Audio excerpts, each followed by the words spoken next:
Hello. Today we are going to learn about sharing in the number 3. Actually, my name's Trent. I'm the voice and actor for Starchbald. And I am Greg. I voice the Sunny Joe. I'm Greg, Sunny Jim, dog Uh, in the background, and lurking just off camera is girlfriend Erica. I We, am all alone. you, she's just giving you a hug through the magic of television. Well, I can't say I'm all alone. I have my good friend Rum and Coke. Mm. Yes.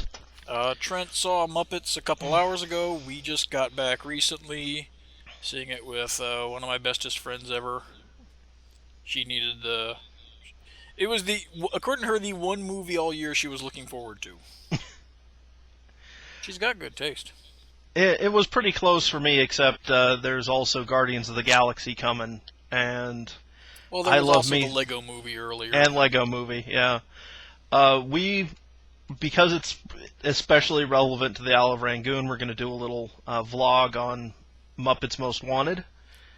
I laughed a lot. I enjoyed it very much. I laughed out loud pretty much through the whole thing, and usually at the smallest bits. Yeah. There are all these little tiny jokes scattered throughout, visual and slapstick and verbal, and the smallest ones were often the most funny. It is a different movie from the Muppets, the one that just a couple years ago. It's a Excuse me. lot heavier on the comedy. It is a gag movie more Yes, than it reminds me a little bit of the Great Muppet Caper. a bit, although sillier. Yeah, it is sillier than the Great Muppet Caper, but that's not a bad thing. It's Because I mean, their sentiment and the Muppets have always been good at that, but sometimes they just need to let go and get crazy. yeah, it's lighter on the schmaltz than the last one. Mainly because it's a sillier, funnier story. It It is fits also much more heavily focused on the Muppets than the human characters, right, which and it's one of those deals where comparing the two, it kind of makes sense that the first one would lead in a little because the Muppets have always been around, but they haven't been quite so prominent. So I'm willing to mhm. give the human lead in a little more. But now that the Muppets are reestablished, let them go crazy. Yeah. The short part of the review, pre getting into any spoilers, is go see this movie. Yes, The Muppets are all hilarious. Ricky Gervais is hilarious. Tina Fey is hilarious. Danny I Trejo is hilarious. Yeah, he's barely in the film, but he's great when he is. Yeah. And playing himself, which was one of those jokes that just killed me. Well, playing um, a gulag prisoner. oh, they call him Danny Trejo by name. Oh, do they? I must have missed that. There was bits of laugh. Oh, it's in the Good Night sequence. Ah, Good night, Danny Trejo. Good night. it's one of those movies. Yeah. And when Erica and I were talking about it on the way home, it's clean laughter. It's hi Hoshi. It's one of those movies where you will laugh a lot, and it's never really easy laughs. It's not. It's never cheap and it's never really mean. Yeah, Um, it's never puerile. no gross out humor or anything like that. It's much more clever than that. It's good old fashioned, just bizarre Muppet humor. And but yeah, it comes highly recommended. We're gonna get into spoilers in a minute, so if you want to not get spoiled on the film, now's a good time to stop. But, And, yeah. alright. Well, basically, the movie picks up right after the last one ends with a fourth wall breaking musical number about them making a sequel. Conveniently just kind of casting not Amy Adams's and not what's his name's back, and just kind of ignoring that they exist because they're not important to this movie. Yeah. I think, didn't Amy Adams show up briefly in like the song and dance number in that though? I don't know offhand. It's always hard to read the credit list Yeah. in a movie without a But pause feature. they move on from those characters and decide that they're going to have this plot where the plot is that Ricky Gervais is an evil gentleman thief mastermind who is taking the Muppets on a world tour to cover his crimes that he is committing in concert with his boss, an evil an evil Russian frog named Constantine who has a mole, and that's the only thing that makes him different than Kermit visually. And his face. They do that thing, you know where Kermit does that crumpled up face look? That's Constantine all the time. Yeah, it's the puppets are identical except for the mole.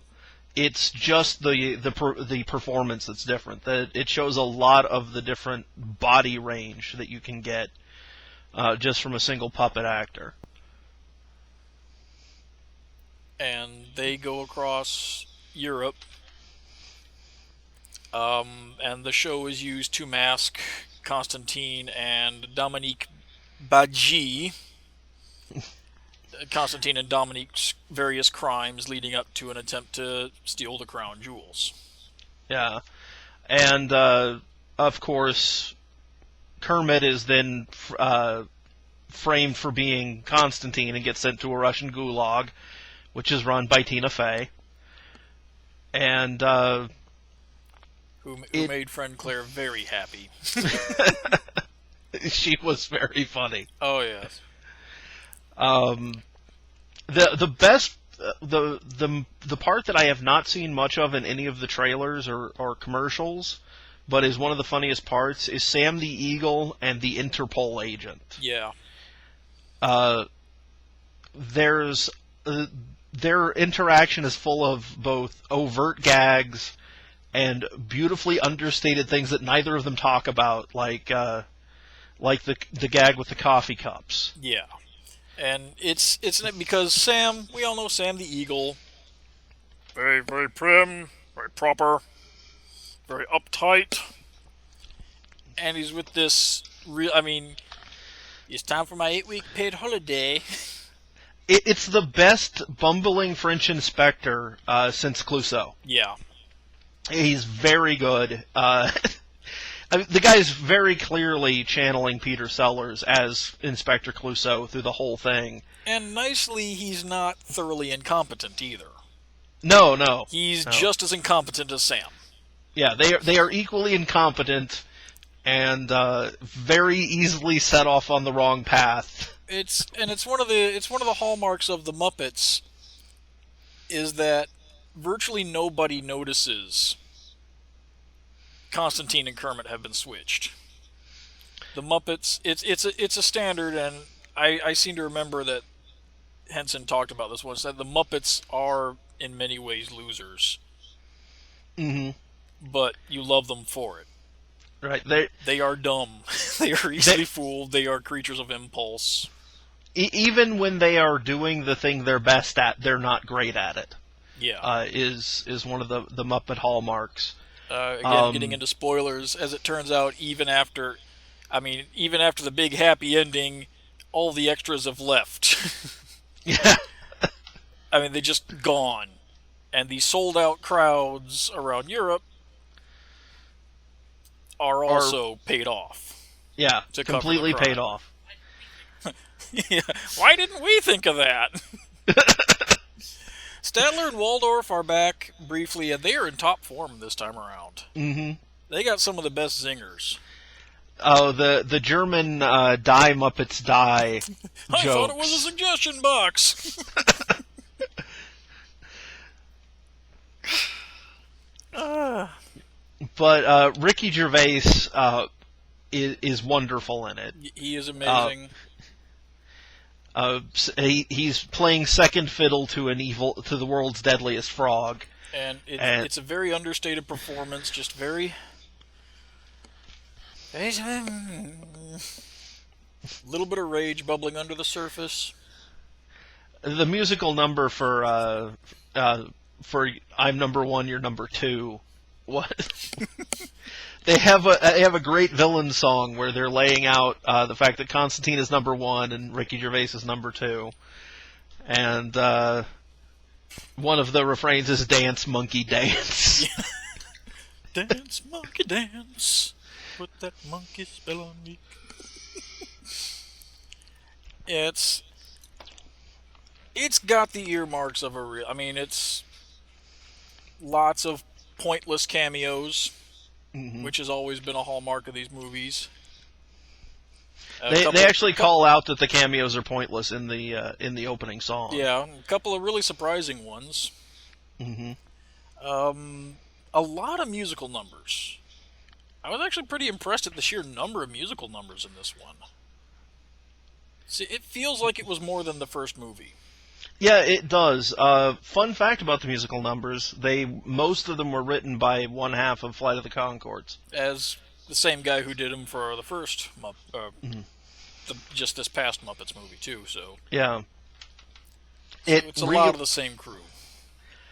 uh, eventually, what winds up happening is, in order to keep the Muppets from noticing that anything is amiss, and also because Constantine just can't be bothered with anything, uh, he gives all of the Muppets essentially free reign to do whatever they want, which results in a 3-hour show at one of their venues, and Salma Hayek nearly being killed by wild bulls. 2-hour animal drum solo. And a whole block of Miss Piggy singing Celine Dion songs, which we thankfully only see the tail end of. Yeah. But And in the end, in order to keep in order to mask the heist of the crown jewels, Constantine, who has only just barely managed to learn enough about Kermit to vaguely pass. Hi, the lovers, the dreamers, and cheese.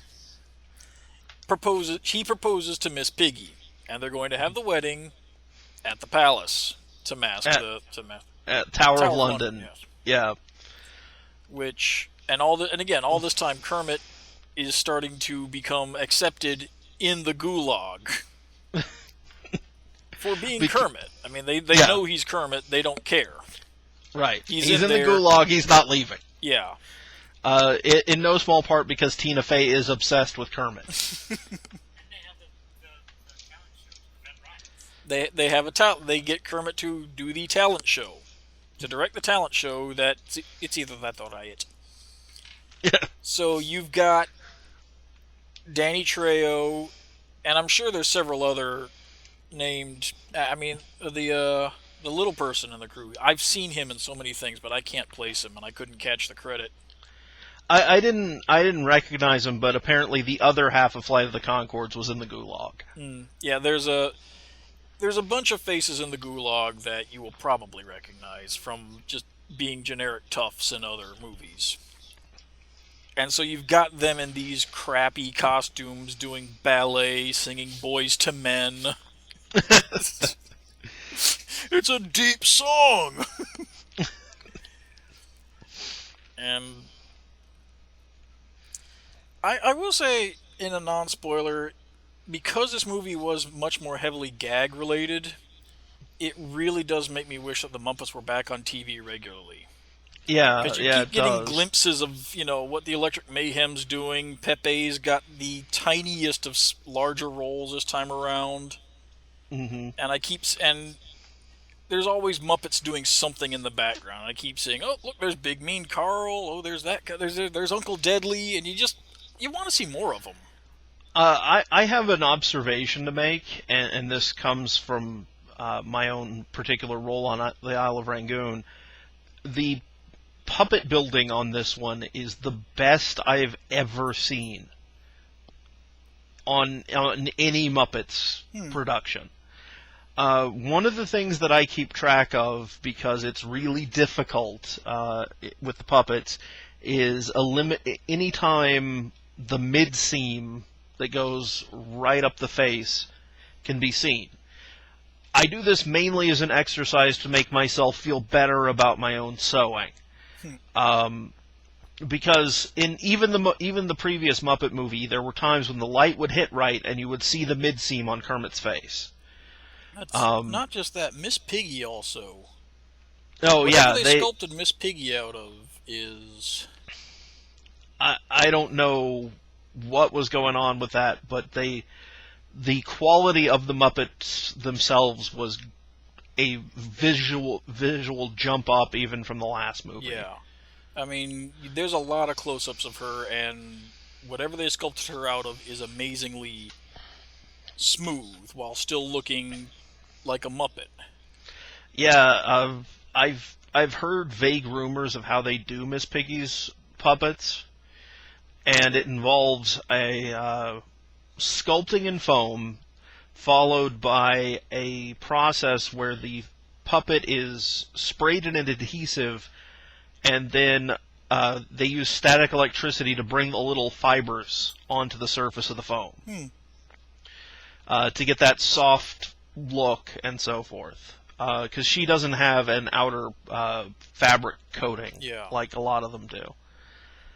At least on her head, I think they still do some actual fabric, sewn fabric on the limbs in some Yeah. cases. Stuff you can hide with clothes. Hmm. But it was. I don't honestly have all that much more to say about it. I mean, it was just funny as all hell. It didn't feel. It actually. It was longer than I thought it would be, too. Yeah, it was longer than I thought it would be. It's funny consistently throughout, which is really rare for a comedy. We've actually gotten two very good comedies this year, in this and the Lego Movie. Mm-hmm. Um, and I'm surprised. I'm deeply surprised because comedies have been kind of a wasteland for a while. Yeah, they're both all ages, kiddie-ish aimed, Hmm. which also made me kind of. We can talk about whatever trailers we got, and Yeah. I'm going to need to do the briefest of pauses soon because the camera only records for so long. Okay. We'll take a brief stop and then we'll do talk about the trailers. Yeah. Um, just to sum up, Muppet Movie is awesome. I wouldn't say it's quite as good as the Lego Movie, but the Lego Movie was sort of a triumph of story structure. Yeah, the Lego movie definitely, and also had the technical Well, yeah, but blow even away. just on a scripting level alone, the nested and lampshaded Chekhov's guns, the repetition of themes, and so forth. It was, from a screenwriting standpoint, I think the Lego Movie was just sort of a bizarre masterwork that I'm not sure how it even happened. Um, it reminds me of Thor in that regard. This movie has no business being this good. Uh, Okay, I've got about 20 seconds left before this thing wants to shut off, so let me. all right, we're gonna blip out briefly while we reset the recording, Business, business, business. and Numbers. then we're and then we're gonna talk about trailers.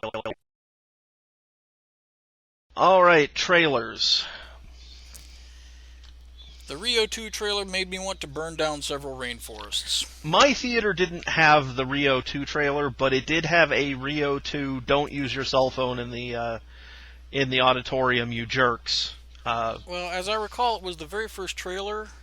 Well, it didn't start out with. It started out with whoever was voicing this. I don't know. I don't watch TV. I don't have any kind of TV set up. Most of what I watch is just online videos and occasionally stuff on Hulu. Hmm. And they had some guys that just I am the very handsome da da da da some guy who play something. I'm not going to say what because apparently it's some other company who owns it, so I can't say what it is. Ah, That wasn't what he said. But I am very, very excited to introduce this clip from the new Rio 2. hmm. And I am totally excited and not contractually obligated. See, the And then it went into a song number. the soul crushing version, the soul crushing trailer that we got was for an extremely bland looking Oz movie.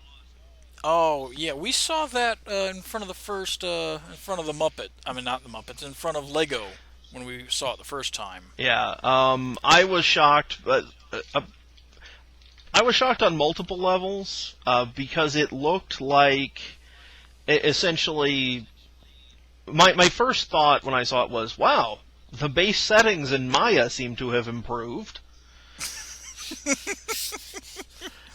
Because it looks like it's the most obvious workman quality interpretation of Oz that I've ever seen.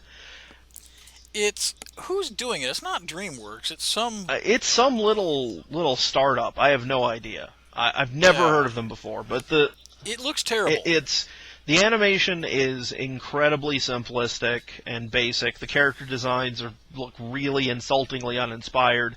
And despite the fact that there are, about 30 kajillion Oz books, all of them in the public domain, this seems to be a brand new story that completely misses the point of Oz. The Yeah. point of Oz being that if you make a story about Oz and there are not children shitting themselves, you have failed. No wheelers. No wheelers. No, they have flying monkeys, but they're highly uninspired. No gnome king. None of the things that are a cross between lions and bears. No sign of Ozma. None of the stuff from the books that Judy Garland never Yeah. touched. It's So you got a turd, and I got the Rio 2. I don't even know what damn song he was singing. Some pop song.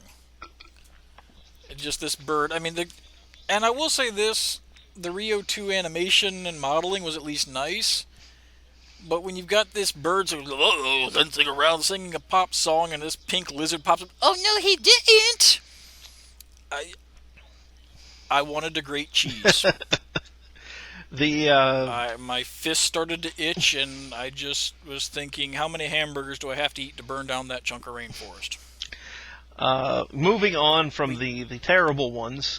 We both got Lemurs of Madagascar. With that rich molasses. Yep. That is a movie that you take the kids to so they can see pretty animals and so you can enjoy a nature film that won't insult your intelligence being narrated by Morgan Freeman.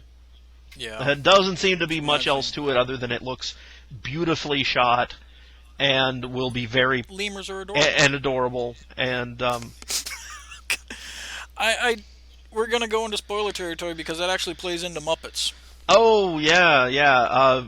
Ricky. Actually, no, I don't wanna spoil exactly. Okay, but Lemur does play into the Muppets. oh, look at your little suit. It's adorable. But We both got Maleficent, I believe, yes. which I'm not sure how I feel about it. It seems like it could be going in a couple of different directions. I'm probably going to see it. I have to say that, playing an evil cartoon queen is kind of the perfect role for Angelina Jolie.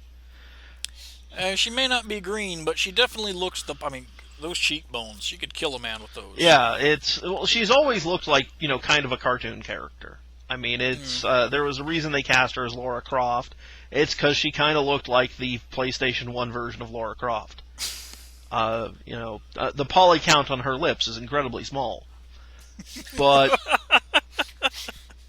no, but it's like if you're the type of person who is into Angelina Jolie, this is probably going to be your movie because it's essentially her in really sort of sexy older lady bad guy clothes Black, through the whole thing. leathery. Yeah. All sorts of black, shiny, leathery, latexy kind of stuff. I'm just not. It's hard to tell where exactly. It's like it feels like they're giving her some kind of sympathy play. I mean, maybe the script will not be so overt, but I'm not sure how I feel about a Maleficent that you can sympathize with. Well, it's hard to tell I from the. genuinely like Maleficent, but I'd like her to just be horrible. Yeah, I don't well, know. I mean, she's supposed to be an unseelie fae, and they're just evil. That's just the Yeah. way they are. They're evil forces of nature. Um, they've maybe have added some more depth to her background, but it does kind of hint in the trailer that her whole like, oh, I've got a tragic backstory, I've been wronged thing, may just be her being a manipulative villain. Hard to say. But Disney's big on. I think Disney saw what happened with Wicked and decided to just we're going to do that with all of our characters. Yeah. We're gonna. It's kind of interesting that Disney has kind of lightened up on their just sheer brand lock recently. Hmm. Well, I mean, if you think about it, I haven't seen the show itself, but I know a lot of people who've been watching Once Upon a Time on ABC, and that's a Disney show, Yeah. and to the point that like Jafar is one of the villains. And you know it's a Disney version because the evil vizier is not called Jafar in the original Arabian Nights. That is a Disney I mean, invention. Mulan's in it, and it's Yeah, blatant. yeah. But they very clearly have no problem shaking up their classic characters when they're doing live action versions for adults. Let's see. I know trailer-wise, we also got what I have dubbed E-Transfield T. A thing called Echo. I did not get that, so It's it's a found it's a I don't want to say it's found footage, but it has a lot of that. It's all done with shaky handheld cams and bite cams about some kids who find an adorable little floaty robot who's got magic powers and things go bad and like it's E.T. mixed with Transformers mixed with Cloverfield and yeah, just kind of looks cloying yeah. The and obnoxious. only stuff that we wound up seeing trailers for that left any impression on me that I could remember is just the three that I mentioned. Lemurs of Madagascar, the Maleficent trailer, which was really long in my case. Yeah. And, you saw Rio and I saw that awful Oz movie. Mm-hmm. Um, There was a short cartoon, oh yeah, there was a Monsters University short cartoon, which I didn't see Monsters University. I didn't care to. hmm But the short was really, again, really yeah, funny. Predictable. it's predictable, but it's a really funny short. It plays with the ideas well. It's the type It's all in the execution. it's the type of thing that I wish was running in front of things more often. Yeah. Like I said, you can see the jokes coming a mile away, but it doesn't matter just because they are executed so well. Yeah.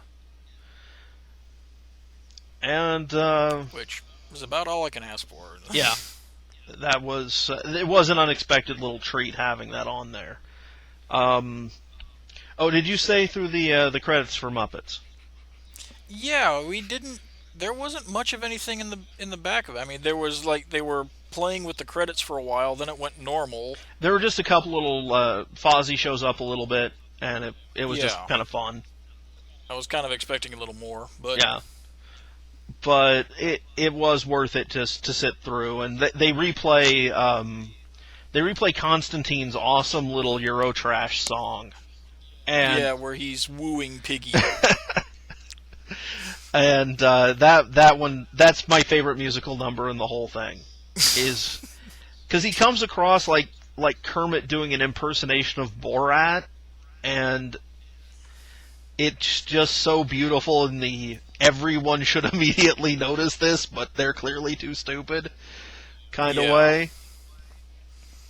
I can't believe you didn't notice I was gone. Well, it sounds worse than it really was. No, it's pretty much Pretty as exactly bad as it as sounds. But yeah, the whole movie was really funny in that regard. The songs were. Yeah. I saw it with Russ, and Russ can't stand musical theater, Mm, and even he liked it a lot. yeah. Um, Yeah, none of the musical numbers. There's a ton of musical numbers, but none of them feel yeah, overdone. Ru- Even the overblown beginning musical number doesn't feel like it doesn't wear out its yeah. welcome at all. Everything is very self-aware in terms of the musical numbers, and it has that wonderful Muppetness of switching between breaking the fourth wall and completely accepting what's going on, depending on whatever's Yeah. funniest for the moment. Okay, well, I don't really have anything else to add unless you do. No. See it? I can't. We're going to be trying to get the video production back on track. Sorry for the long delay. I have a severe case of what I refer to as puppeteer's spine, Mm, and it has made things a little bit difficult for filming.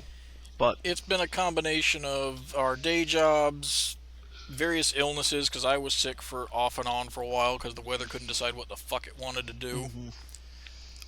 And also our other projects that we do on a contracty Yeah, basis. So, I've been having car problems, and I've been trying to raise money for that. So that's taken up a lot of time. But we've got some new riffs coming up.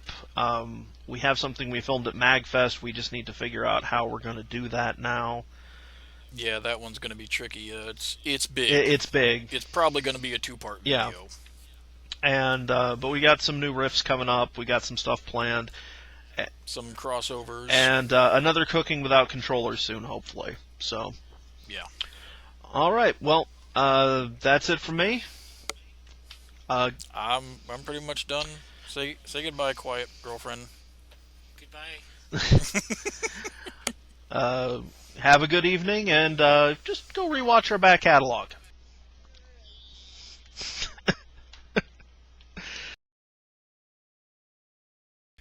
Yay.